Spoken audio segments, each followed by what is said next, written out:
en, en teoría de contratos, que es básicamente que el capital fijo es un capital, eh, digamos, específico, ¿no? En términos de que una vez que, digamos, se invierte en capital fijo, eso pierde liquidez, básicamente, ¿no? Bueno, está invertido ese capital en una máquina, en una planta, en mejorar, en comprar una tierra y mejorarla. Es decir, eso después es muy difícil, o pierde, en todo caso, se hace muy específico a el tipo de industria en el que está fijo ese capital. Entonces, bueno, es todo un tema que después podemos llegar a retomar cuando veamos un poco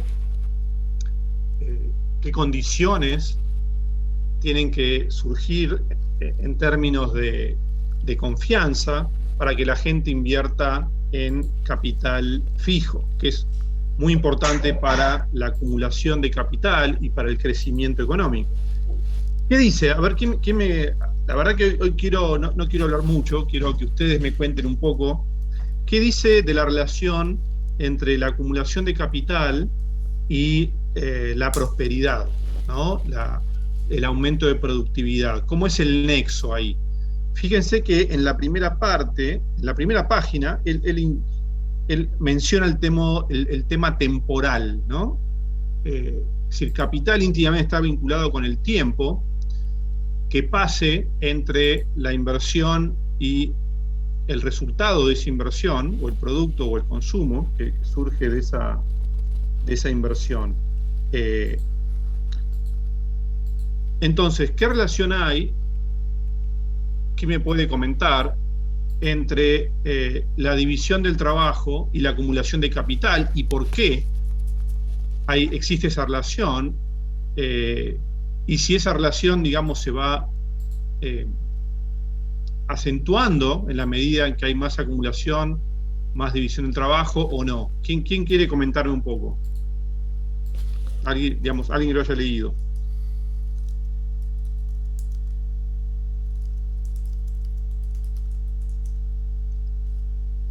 ¿Nadie leyó? Anímense, vamos. Yo te quería hacer una consulta, si se puede, previo del capítulo 1.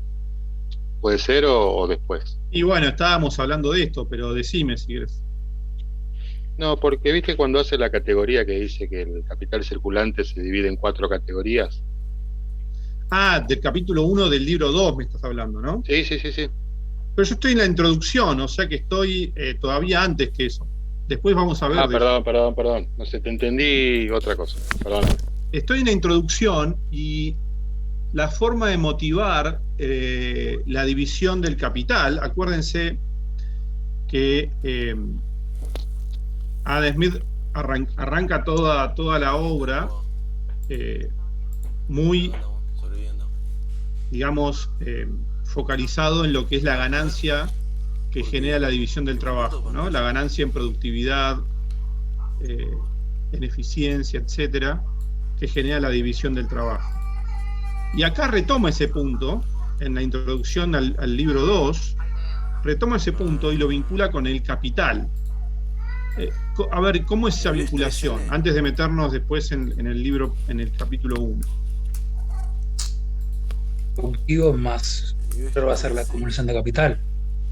¿Por qué acá mete una noción que antes no mencionaba, o que obviamente ahora la está haciendo más profunda, la está explicando mejor, que es que para que la división del trabajo pueda ocurrir, es necesario previamente tener un stock de capital? ¿Por qué? De 37.000. ¿Qué les parece?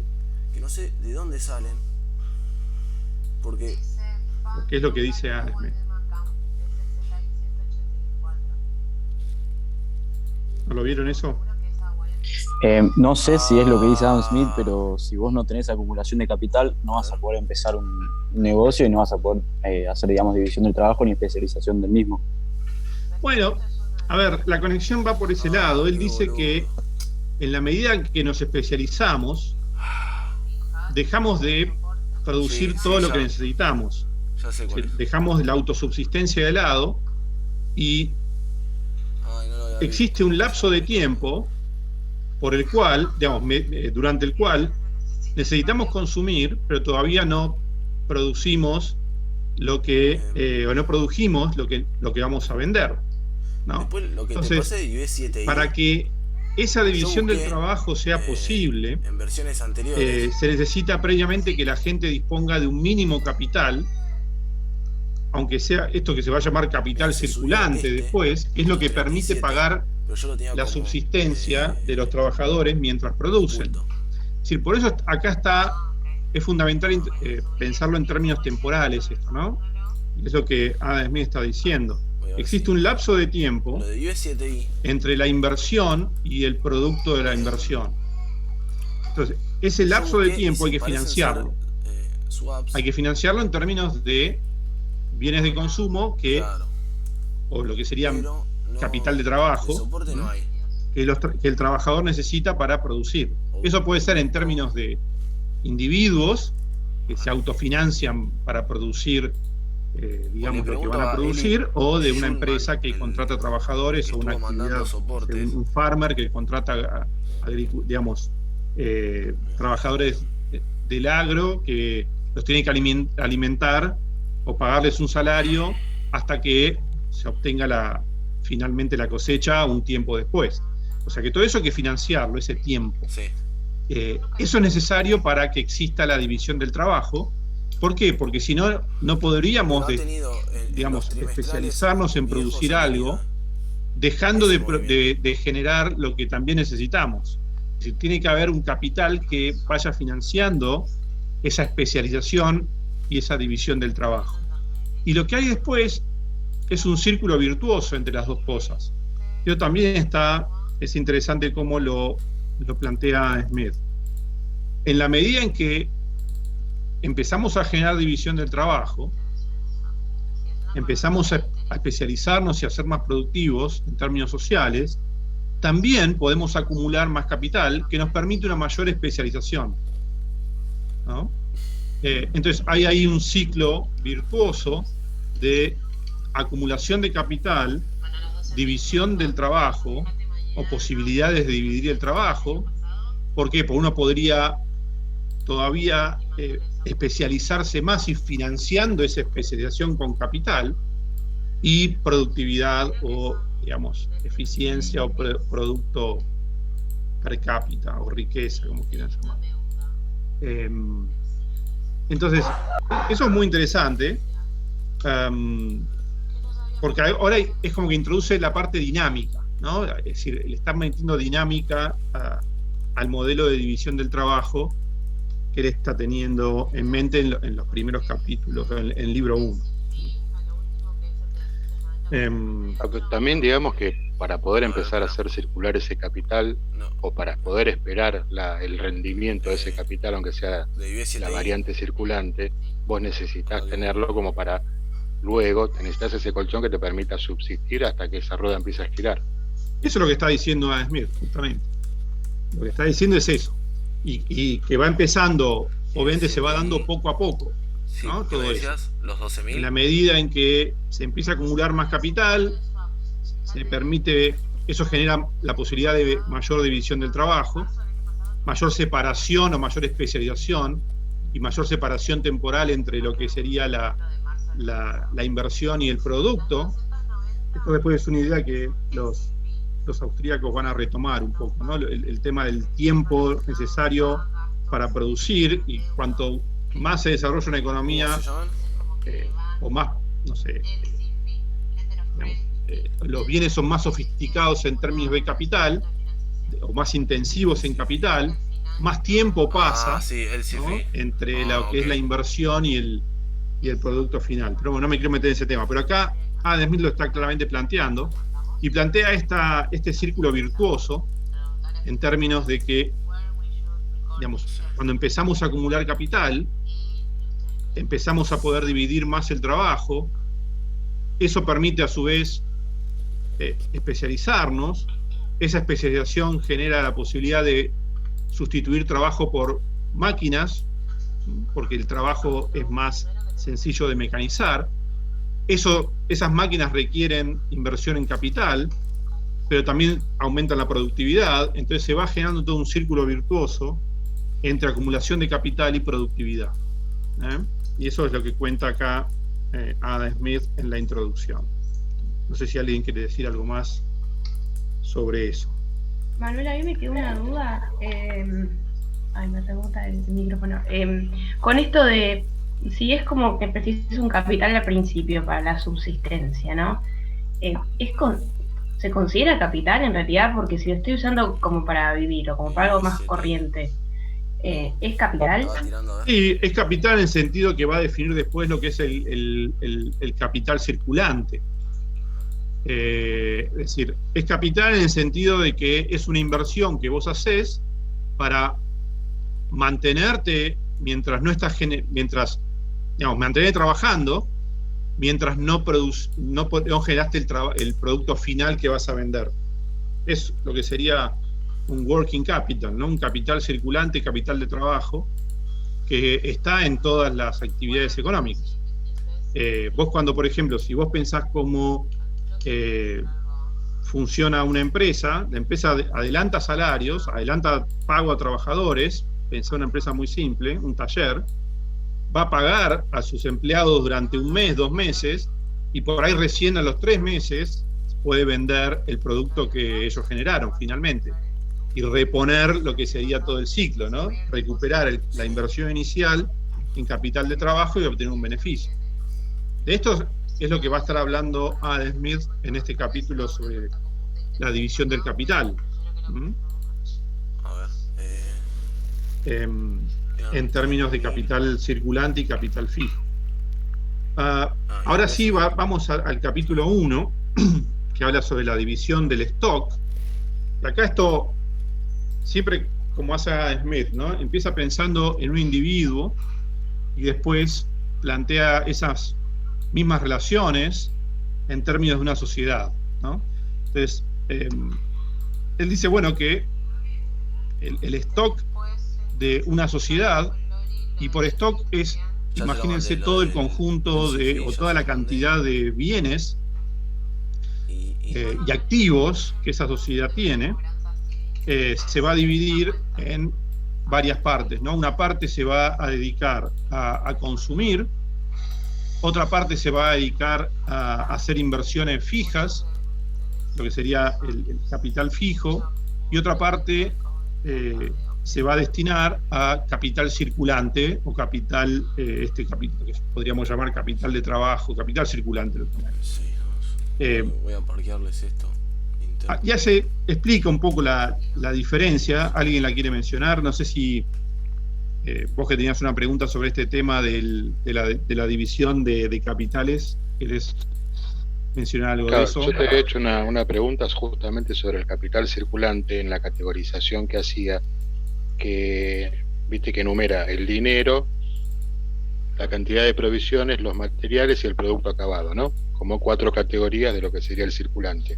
Sí. Pero no me quedaba claro a qué se refería puntualmente con la cantidad de provisiones, porque en principio, y lo dice en el párrafo siguiente, lo tomé como que eran las materias primas necesarias para producir, pero no, sí. Lo menciona después como otra categoría. Entonces no me quedaba claro qué era la cantidad de provisiones. Déjame que, a ver, estoy buscando. Si querés leo el párrafo. ¿Querés que lo sí, lea? No, pero quiero ver, acá está. El capital circulante primero está compuesto por 4 partes, lo que sería el dinero, en términos de, ¿no? Lo que sería tener dinero para comprar y vender, ¿no? Toda tu actividad, lo que estás haciendo. Después, el stock de provisiones.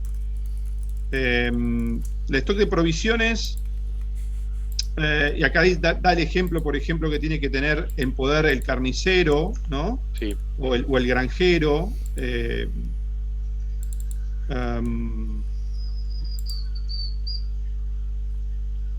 Es como, y acá dice que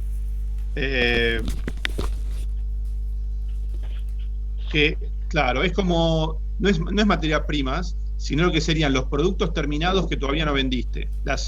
Hoy lo llamaríamos las existencias, ¿no? Pero eso también lo enumera como en el cuarto y último lugar, que dice el producto acabado y completo, pero que aún está en poder del comerciante industrial y no ha entregado o distribuido todo lo que estás todavía a los que serán sus consumidores. Sí, pero fíjate que son dos cosas distintas, porque me parece a mí que en la segunda es cuando estás pensando en una compraventa, ¿no? Es decir, el carnicero compró carne y la tiene guardada en la heladera. No es que él la produjo. ¿Sí? Y fíjate que en el sería como mercadería. Dos actividades distintas. Sería como mercadería la segunda, ¿sí? El stock de provisiones sería como la mercadería que tiene un comerciante. Y el cuarto es el trabajo que fue hecho, ¿sí? Que fue elaborado y completado, y que se espera vender, digamos, y que todavía está en las manos del comerciante o del manufacturero. Del mercadero o del manufacturero. Si son dos como categorías distintas, ¿entiendes? La cuarta sería los productos. Sí, con esta aclaración se entiende, sí, se entiende. Me parece que va por ahí la diferencia. Sí. ¿Está bien? O sea, unos, está bien, los dos serían mercaderías, digamos, ya directas para vender, pero una tiene el trabajo realizado de la producción. Claro, yo lo llamaría, no sé, yo estoy leyendo del inglés. No sé cómo está traducido si vos lo estás leyendo en castellano, no sé cómo lo traducen. Sí, en español, sí. Pero yo la primera la llamaría como mercaderías, ¿no? Y la segunda como productos. Por ahí es sutil la diferencia, pero en la última está hablando como que fueron hechos por el manufacturero, ¿no? Esa es la diferencia que está hablando. Sí, pero tampoco es algo sustancial, ¿no? No, pero como es bastante claro el libro en general, y la lectura solamente me había quedado ese punto que digo, a ver, no lo había entendido bien, y digo, bueno, debe haber algo que, bueno, ahora con esto que decís queda claro. Sí, creo que va por ahí. Entonces, antes de ese punto, lo que está diciendo es entonces que el stock de una sociedad se puede dividir en los bienes que se van a destinar a consumir y los bienes que se van a invertir, o que están invertidos, ¿no? Se van a invertir o que están invertidos. De esos bienes, de esas inversiones, tenemos dos tipos, o ese capital tenemos dos tipos, el capital fijo y el capital circular. Y acá, en términos actuales, podríamos pensar que el capital fijo es el stock de capital y el capital circulante es la inversión, es el flujo de inversión anual, ¿no? Que siempre está circulando, él dice en el periodo de un año o menos, ¿no? Por unidad de tiempo lo mide. Entonces, acá es fundamental la distinción entre stocks y flujos. Las inversiones fijas son stock, en cambio el capital circulante es un flujo. Está circulando para mantener las inversiones fijas y obtener un retorno de todo de la producción, básicamente. Ahora, hay algo que es muy interesante, que habla, dice, en cuarto lugar, en las inversiones fijas, ¿qué está poniendo también? A ver. ¿Notaron eso? Que es súper interesante y que en realidad está en toda la obra de Smith. En los primeros capítulos del libro 1 también, cuando habla de los salarios. ¿Qué está agregando como capital fijo? El conocimiento, el talento, el capital humano, básicamente. Lo está como reconociendo como el capital fijo de una sociedad. Dice, todas las habilidades útiles y adquiridas de todos los habitantes o miembros de una sociedad, también eso es un capital fijo. Y es fundamental eso, ¿no? Porque obviamente, digamos, si los habitantes de una sociedad tienen más o menos habilidades para producir, el rendimiento de esa inversión va a ser distinto, ¿no? Claramente, o de ese capital va a ser distinto. Entonces, y aparte lo está reconociendo también como algo que es un stock, algo que se puede acumular, ¿no? En la medida que pasa el tiempo, el stock de conocimiento, de habilidades productivas, se puede aumentar. Y eso hace que generen también más flujo o más productividad o más producto anual en la sociedad. Entonces eso me pareció como súper interesante. Después, si quieren, no sé si vieron, creo que no, pero lo pueden vincular con cuando en el capítulo sobre los salarios habla de cómo se ajustan los diferentes salarios entre actividades, y también claramente hay una noción de capital humano, ¿no? Él dice, bueno, en realidad el salario que paga cada actividad está en relación al costo, ¿no?, de inversión en esa actividad que tienen los trabajadores. Entonces, los que ganan más es porque tuvieron que invertir más tiempo en formarse para dedicarse a esa actividad. También, ¿no?, hay un arbitraje ahí, digamos, entre actividades que está medido por los diferenciales de salarios. En realidad, los diferenciales de salario están compensando la diferente cantidad de tiempo que cada uno invirtió en formarse para diferentes actividades. ¿Cómo, Mariano? Que está en el libro 1 eso. Sí, cuando habla de los primeros salarios. Capítulos, Sí. Y acá retomo ese tema en términos ahora de stock de capital, ¿no? El stock de capital fijo de una sociedad también incluye esas habilidades de los habitantes, el conocimiento y las habilidades de los habitantes.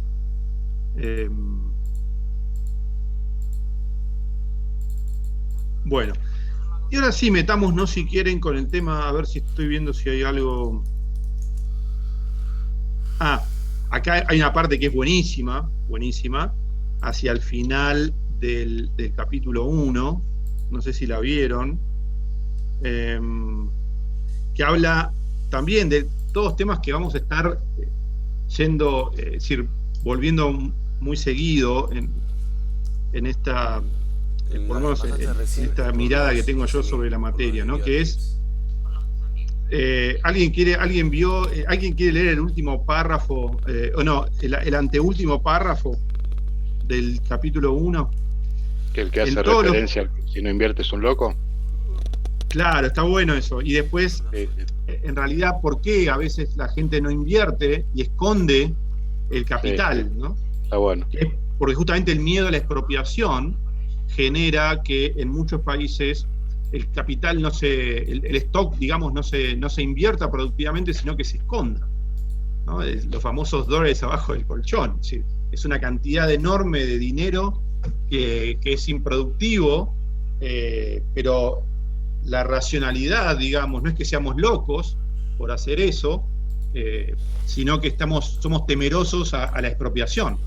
Entonces, fíjense lo importante que es contar con seguridad jurídica, digamos, o derechos de propiedad bien definidos para poner en circulación y en producción al capital, ¿no? Es como fundamental. Digamos, no se puede decir, yo le agregaría, creo que en el espíritu de la obra de Smith está muy presente, pero él no lo pone como capital fijo de una sociedad, lo que es el stock de instituciones, digamos, que una sociedad tiene, ¿sí? Eso también lo pondría como parte del capital fijo, porque claramente forma parte o de la función de producción, llámenlo como quieran, pero claramente determina qué tanto una sociedad produce. Y él pone, bueno, que muchos gobiernos, o como en Turquía o el Indostán, o muchos gobiernos de Asia, la gente esconde el capital justamente por temor a que se los expropien, ¿no? Esto es una práctica bastante común, dice, o era una práctica bastante común en esa época. Ahora, por ejemplo, digamos, en los países, o por eso, sin ir a ningún ejemplo en particular, sino en la Argentina propiamente, cuando vos, digamos, tenés tanta economía en negro, ¿no hay un paralelo también acá como diciendo, está bien, no blanqueo toda mi actividad o todo mi capital o todo esto como para no sufrir, no una expropiación, ¿no? Porque en Argentina por ahí no se da, pero sí una carga impositiva importante? Sí, o se puede dar, hay formas sutiles de hacer expropiación, por ejemplo, con sobreemisión monetaria, ¿no? Entonces, no sé, la gente que invirtió pensando en que la inflación iba a ser tanto, después el gobierno emite dinero para aumentar el gasto y la inflación termina siendo el doble. Bueno, eso es una como una expropiación. No tiene ese nombre, pero bueno, estás licuando en algún sentido el capital de tu población, ¿no? Es decir, o lo estás cambiando de mano, si querés, en algún sentido. No, pero poner el impuesto a las grandes Estás fortunas. apropiando del valor real de los activos de mucha gente.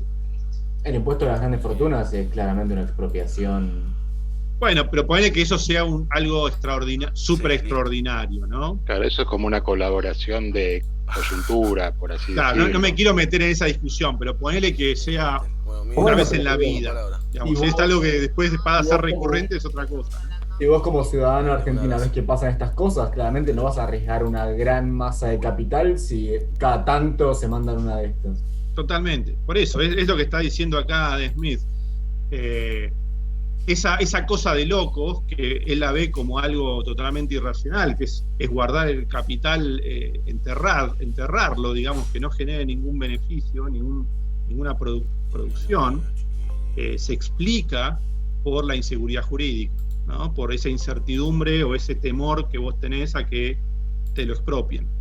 Y hay muchas formas de que el gobierno puede expropiar, o que un gobierno puede expropiar el capital de los habitantes de su país.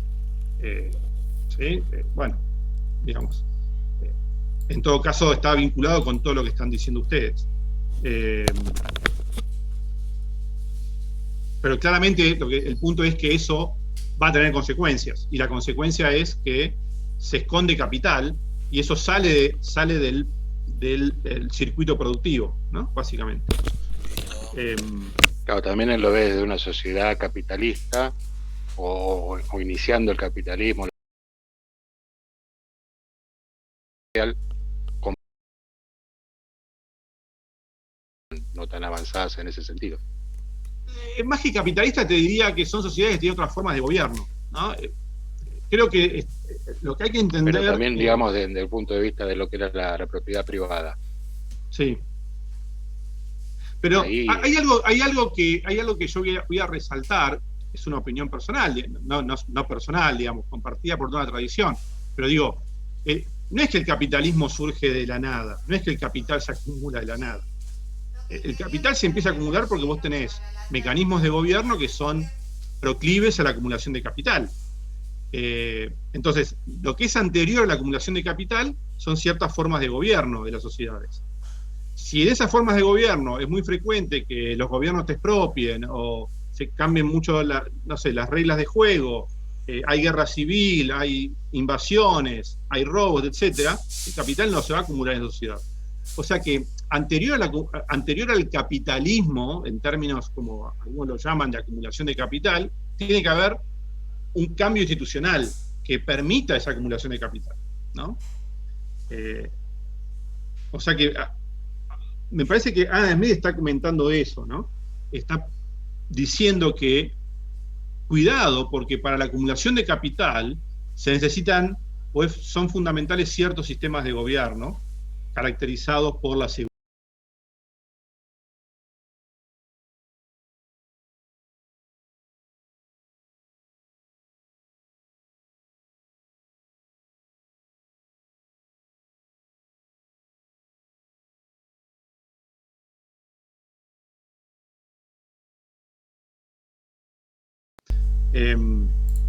Después vamos a volver sobre estos temas.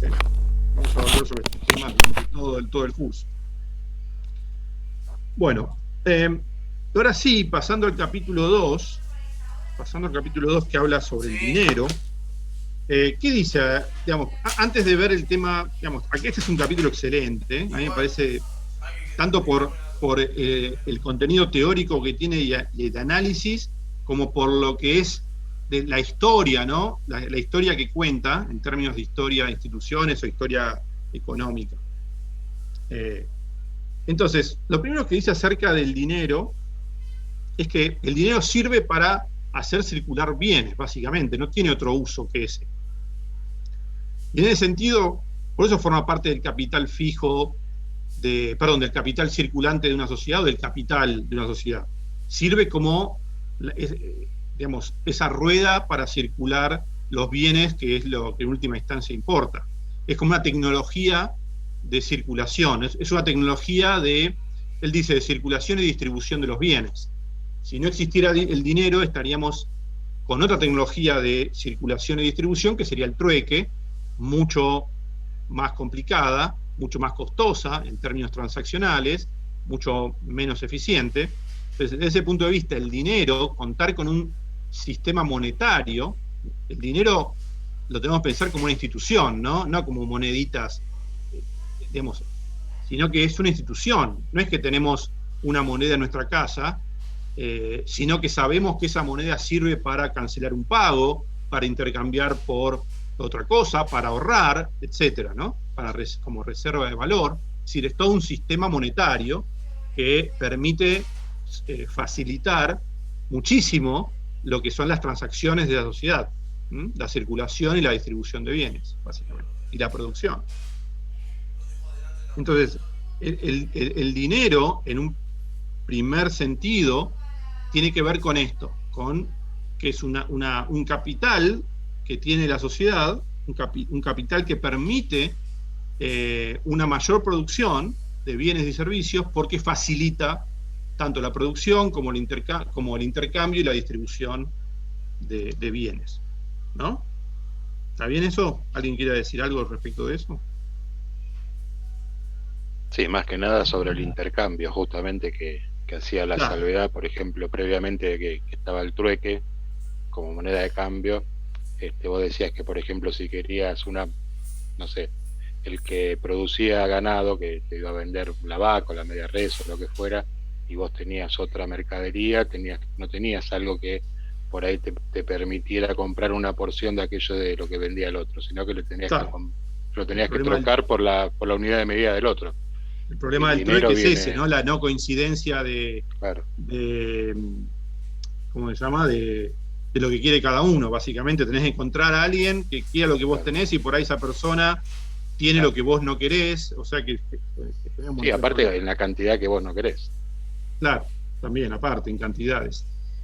Entonces, contar con un sistema monetario, bueno, obviamente todos sabemos, facilita muchísimo los intercambios, en términos de costos de transacción, ¿no? Que también es algo que después vamos a volver más adelante, cuando hablemos de esta tradición que habla de la importancia de los costos de transacción. Después dice, bueno, obviamente, al ser el stock de dinero, ¿no? También un stock de capital, hay que mantenerlo, ese stock de capital. Si el dinero, todo lo que es el sistema monetario, tiene un costo de mantenimiento, ¿no? Y que es razonable que lo tenga, porque sirve para, es decir, tiene retorno tener un sistema monetario. Entonces, bueno, también tiene costos que hay que asumir. Habla de eso. Y después, entonces, mete el tema del papel dinero. Y bueno, y hace todo como nos cuenta como una evolución de cómo fue el pasaje de un sistema metálico a un sistema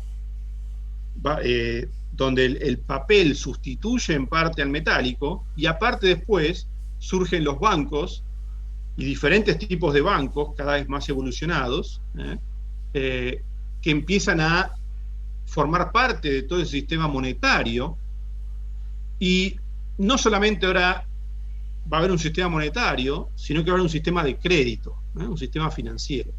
Es algo que son innovaciones que él nos cuenta cómo ocurrieron, básicamente, ¿no? Entonces, ¿alguien quiere hablar un poco de esto? ¿Por qué? ¿Cómo cuenta Adam Smith el surgimiento del papel dinero?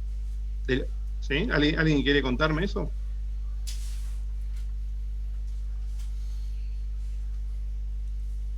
¿Qué jugador surge, digamos? El Estado no es según estado. Smith, que el Estado inventa el papel dinero para poder... No. No, el dinero es, o sea, me parece a mí que en términos de Adam Smith es una solución al problema del comercio, básicamente, del comercio entre personas, que, digamos, solucionando todos los problemas del trueque. Por eso nace el dinero. Está bien, pero estamos hablando del papel dinero. Pero no del dinero pasivo de los bancos. Claro, surge la figura del banquero, ¿no? el dinero surge como dinero privado, el papel dinero surge como un invento de los banqueros, ¿no? Como una innovación, en realidad, que beneficia tanto a banqueros como a comerciantes. ¿Y cómo es esa relación? A ver, ¿cómo es ese, por qué es algo, digamos, ventajoso, tal como lo presenta Adam Smith?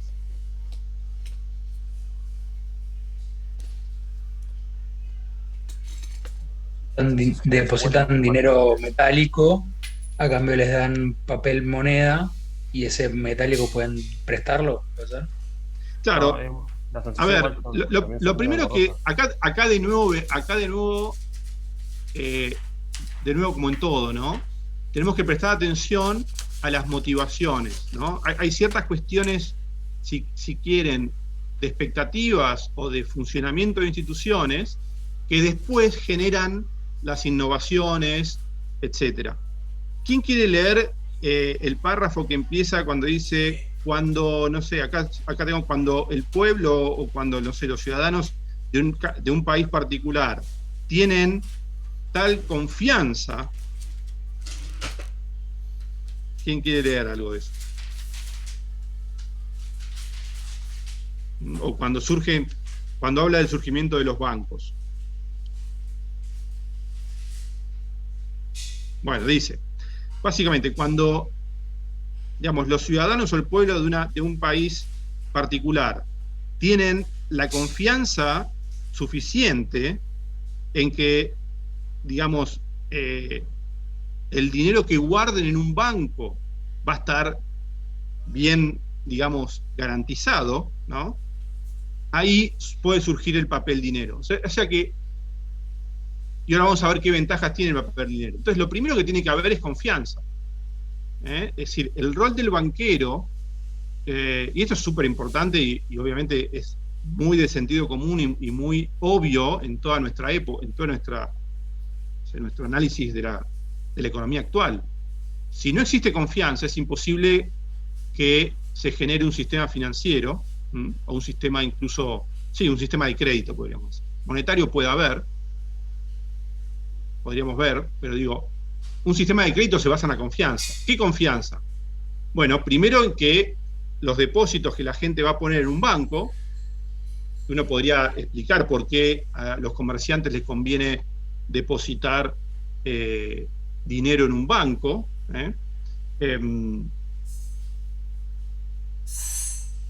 tiene que estar primero basado en la confianza. En la confianza de que, bueno, que el dinero, si yo lo quiero ir a buscar, el banquero me lo va a dar, ¿no? Entonces, la forma, el origen, digamos, del banquero como actividad comercial, ¿cuál es?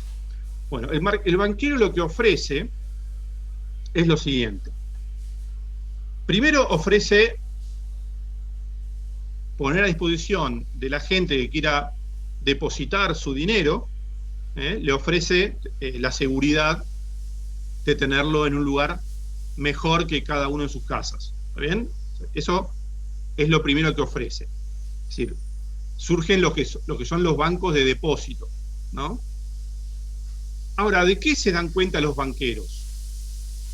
Que acá lo cuenta Smith. Es decir, el banquero por eso puede cobrar, no sé, una pequeña comisión eventualmente, pero el banquero se da cuenta que el negocio va por otro lado, aparte de lo que sería el resguardo, ¿no? o el uso de la seguridad del tesoro del banco para ofrecer, digamos, a la gente que quiera guardar el dinero. El negocio del banquero va por otro lado, que es dar crédito, básicamente. ¿Y cómo surgía, es decir, cómo se generaba este papel dinero? Dice Adam Smith. ¿Cómo era? Bueno, hay dos formas originalmente de generar papel dinero. Una es, yo te doy un certificado de que depositaste en mi banco tal cantidad de oro y te doy esos letras circulantes que acreditan o que respaldan ese depósito. Pero después, ¿cuál es la otra forma que los banqueros tenían de emitir papel dinero? Sería emitir o expandir, digamos, sobre la base de la reserva que tenía. Bueno, estaba. Claro, pero sistema... ¿a cambio de qué? ¿Y por qué? A cambio de pagarés, sería. Bueno, a cambio de letras de cambio, ¿no?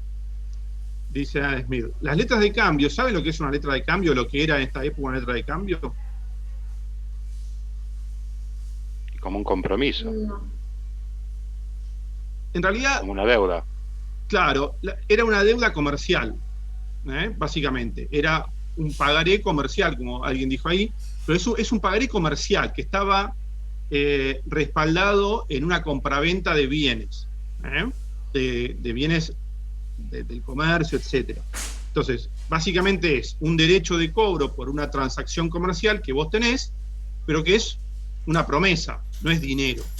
Entonces, los bancos lo que empezaban a ofrecer era descontar estas letras de cambio a los comerciantes. El comerciante decía, mira, tengo una letra de cambio que dice que dentro de un mes yo voy a cobrar tal cantidad de dinero por una compra por una venta que yo hice, ¿no? Acá empieza a funcionar todo el tema temporal y de confianza y surge la cuestión del interés y el descuento de activos, etc. Entonces, esos comerciantes, para hacerse de dinero, para poder, porque la letra de cambio no era líquida, no se podía usar como dinero, van y lo descuentan, como hoy descontarían un cheque, por ejemplo, en el banco. Y el banco, ¿qué hace? Contra esa letra de cambio se la queda el banco, y eventualmente es el que va a cobrar lo que indica esa letra de cambio, le da al comerciante una cantidad de dinero menor a lo que indica ese pagaré comercial, y esa diferencia es el interés legal, dice Adam Smith, estaba regulado en algún sentido, que le cobra el banco al comerciante. ¿Está bien? ¿Se entiende eso? ¿Cómo surge la emisión de dinero? La emisión de papel dinero, de papel moneda, surge del descuento, básicamente, de documentos comerciales. Entonces va a estar muy asociado a la actividad comercial. Si hay poca actividad comercial, los bancos no van a tener mucho beneficio, porque el beneficio de los bancos justamente era cobrar el interés de estos descuentos de documentos. Entonces, los bancos emitían este dinero contra este descuento de letras. ¿Y por qué era bueno esto? Desde el punto de vista del banco y desde el punto de vista social. Una consulta. ¿Cómo que una persona que iba a cobrar menos de lo que en realidad de cambio tenía eso? ¿Sabés que no te escucho bien, Sofía? Perdón, ahí se escucha mejor. Ahora sí. Que una persona que recibía una letra de cambio y iba a cobrarla al banco, no le convenía que le den menos, o sea, ¿aceptaba esa letra de cambio de la persona que se la daba? No, en realidad hay tres jugadores acá. Vos tenés dos comerciantes que pautan entre sí una transacción comercial, ¿no? Por ejemplo, uno le vende 20 kilos de tomates al otro y el otro, a cambio de eso, le da un pagaré, que se llama letra de cambio. Yo te voy a pagar dentro de un mes. Imagínate que esos tomates se los daba a un verdulero, ¿no? Un verdulero. El verdulero le decía, bueno, te lo pago cuando los vendo a tomates de acá a una semana.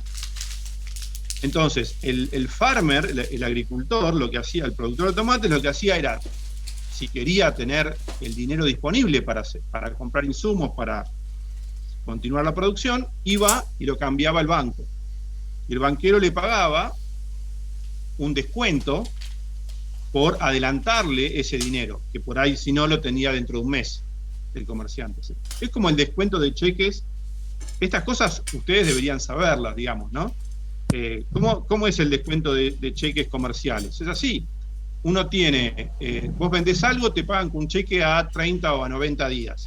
Entonces, bueno, como ese cheque no es líquido, no lo podés usar para comprar insumos o para pagar la luz, etcétera. lo que haces es, si necesitas dinero, vas y lo cambias en un banco, y el banco te da menos que lo que dice el cheque, pero porque te está cobrando el interés implícito. Se llama el descuento. Es el problema, claro, es el problema cuando las tasas de interés están tan altas que vos vas a descontar un cheque y en realidad... Bueno, pero pará, no, a ver, no cambiemos, es un problema, pero digamos, en todo caso, si querés no lo usás. Claro, en realidad es una tecnología de crédito, te expande las posibilidades. No sé si ustedes vieron lo que es una restricción presupuestaria intertemporal en macro o en lo que sea, en micro. Si vos no tenés acceso al crédito, vos tenés que consumir hoy lo que tenés y mañana lo que tenés. Si vos tenés acceso al crédito, con independencia de cómo hacer la tasa de interés, vos por lo menos tenés más opciones. Después vos decidís si las usás o no. ¿Se entiende? Claro, pero, sí, yo lo que quizás decía es que cuando vos tenés tipos de interés, tasas de interés altas, para donde vayas, terminás proveyéndote de poca liquidez. En una economía de contado no tendrías problema. Pero capaz que hablando un poco de esto de letras de cambio y pensando en las pymes que quizá tienen el cobro diferido a 30, 60, 90 días, cuando las tasas de interés son muy altas, el descuento en los cheques pega demasiado y le puede complicar seriamente la cadena de pagos cotidiano que tiene. No, pero a ver, obviamente, pero no estamos hablando de eso, estamos hablando de que surge una tecnología que se llama los bancos, que permiten resolver un problema de liquidez, claro, ofreciendo descuento de letras de cambio. Sí, nadie está obligando a nadie a aceptar nada acá. Es un mercado que surge. En aquel tiempo, si no, tenías que esperar hasta cobrar, y hasta que no cobrabas no se seguía moviendo la rueda productiva. Bueno, por eso, y ahora también en todo caso, si vos no tuvieras bancos, después hay que preguntarnos, bueno, ¿por qué las tasas de interés son altas? Que es otra pregunta. Exactamente, sí. No, es otra pregunta también, que no tiene nada que ver por ahí con la tecnología de crédito o el descuento de letras. No, hay otros factores. Más allá del nivel de tasa de interés, lo que habría que preguntarse también es por qué la gente necesita recurrir a descontar un valor. No, para tener liquidez. Claro, pero hoy en día estamos hablando de que si una pyme descuenta un cheque a 90 días, lo matan con el interés. Está bien, puede tener liquidez, pero ¿por qué, digamos, sobre todo en Argentina, por qué la gente necesita hacerse esa liquidez hoy en día también? Porque sabe que después no vale nada. A ver, no hablemos de Argentina, hablo de lo que es una actividad comercial. Una actividad comercial con crédito funciona en base al apalancamiento, ¿no? Al leverage, que Adam también lo cuenta acá. Y te cuenta las ventajas que tienen los comerciantes de poder contar con apalancamiento financiero. Obviamente, lo que vos estás suponiendo es que vos vas a usar el crédito de un banco y vas a pagar la tasa de interés si el retorno que vos obtenés del préstamo que tomás es mayor que la tasa de interés que tenés que pagar. ¿Estamos de acuerdo? Si no, no lo vas a usar. En todo caso, cambia de actividad si no podés, digamos, obtener un retorno competitivo de lo que estás haciendo. Son como cosas distintas, ¿no? Ahora, lo que está comentando acá Adam Smith es algo súper interesante, que es cómo empieza a surgir y cómo da ventajas sociales el surgimiento de los bancos. ¿Por qué da ventajas sociales? Eso quiero que volvamos al texto. Los que no leyeron, no me cuenten algo que es un comentario de ustedes. Cuéntenme los que leyeron esto, ¿dónde están los beneficios sociales del papel dinero creado por los bancos? Hay dos. Que el comerciante no tiene que, ¿cómo se llama? No tenía que apartar una parte de su capital para tener en caso de una emergencia, digamos, podía usarlo completamente para invertir. Claro. A ver, de nuevo, acá volvemos a lo que es algo como que, de nuevo, todo el mundo deberíamos saber si estudiamos ciencias económicas, pero bueno, es entendible que por ahí si no tienen materias de finanzas, algunos no sepan qué es, cómo funciona una actividad financieramente apalancada, ¿no? O con leverage. Digamos, si imagínense, si yo tengo que realizar una actividad invirtiendo mi capital propio, si yo obtengo